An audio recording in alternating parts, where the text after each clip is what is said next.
I'm very happy to have this personal visit with you. Won't you be seated, please?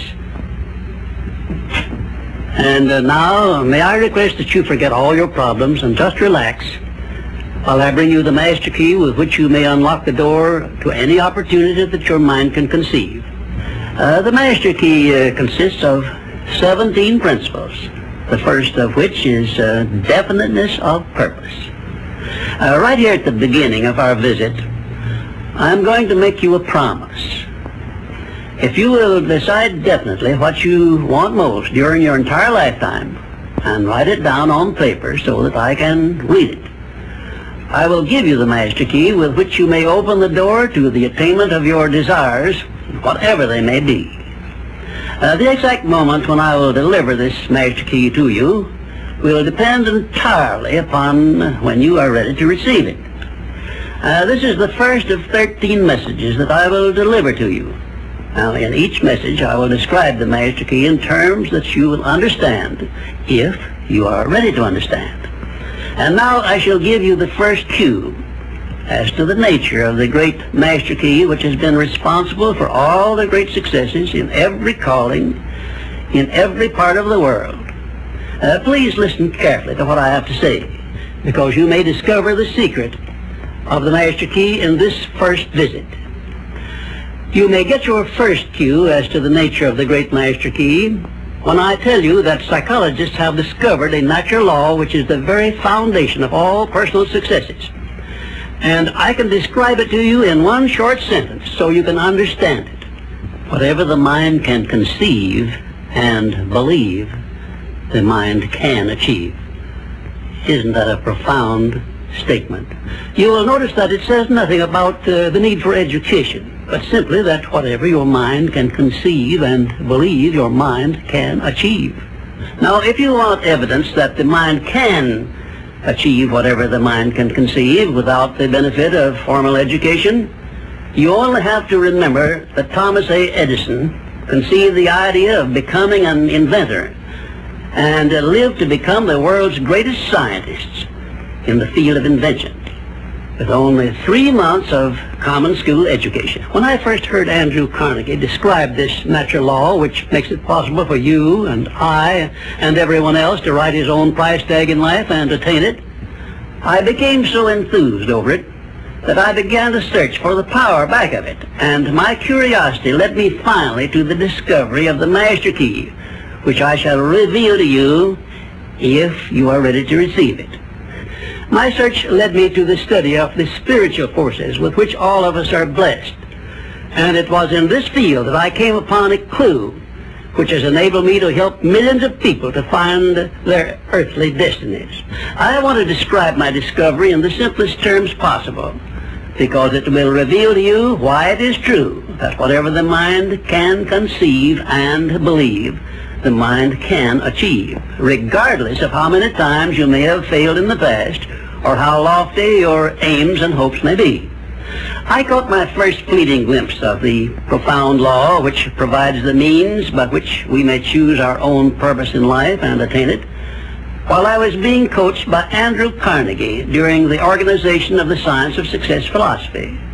I had just finished telling Mr. Carnegie that I feared he had chosen the wrong person to give the world the first practical philosophy of personal success because of my youth, my lack of education, and my lack of finances. Well, at this point, Mr. Carnegie delivered a lecture that I shall never forget, because it changed my entire life and paved the way for my helping to change the lives of millions of people, some of them not yet born. Let me call your attention to a great power which is under your control, said Mr. Carnegie, a power which is greater than poverty, greater than the lack of education, greater than all of your fears and superstitions combined. It is the power to take possession of your own mind and direct it to whatever ends you may desire.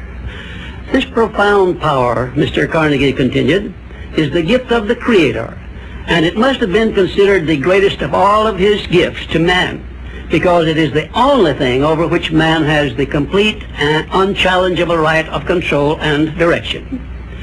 When you speak of your poverty and lack of education, Mr. Carnegie explained, you are simply directing your mind power to attract these undesirable circumstances, because it is true that whatever your mind feeds upon, your mind attracts to you. Now you see why it is important that you recognize that all success begins with definiteness of purpose, with a clear picture in your mind of precisely what you want from life.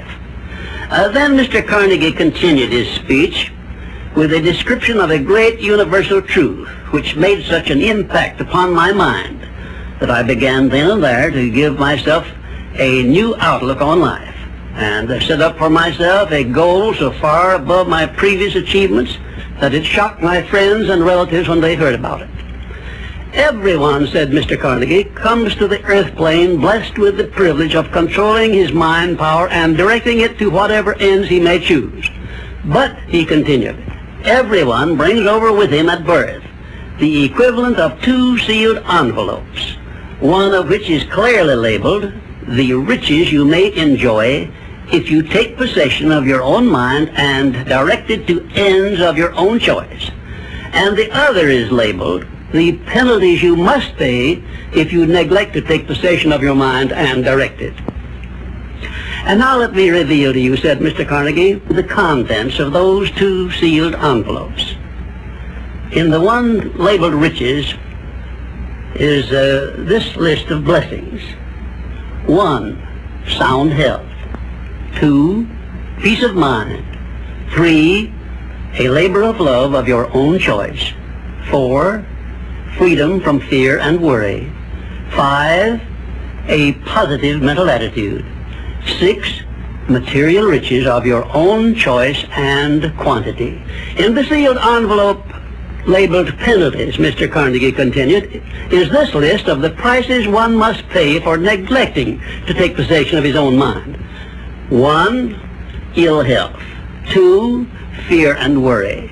3, indecision and doubt. 4, frustration and discouragement throughout life. 5, poverty and want. 6, and a whole flock of evils consisting of envy, greed, jealousy, anger, hatred, and superstition. Now, my mission in life is to help you and everyone who needs my help to open up and use the contents of the sealed envelope labeled riches.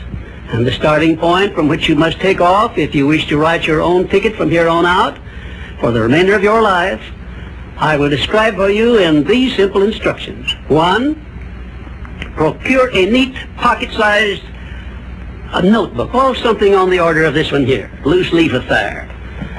And on page 1, write down a clear description of your major desire in life, the one circumstance or position or thing which you will be willing to accept as your idea of success. And remember before you begin writing that your only limitations are those which you set up in your own mind or permit others to set up for you. And 2, on page 2 of your notebook, write down a clear statement of precisely what you intend to give in return for that which you desire from life. And then start in right where you stand now to begin giving. And 3, memorize both of your statements, what you desire and what you intend to give in return for it, and repeat them at least a dozen times daily. And always end your statements with this expression of gratitude for the blessings with which you were gifted at birth. I ask not, O divine providence, for more riches, but more wisdom with which to accept and use wisely the riches I received at birth in the form of the power to control and direct my mind to whatever ends I desire.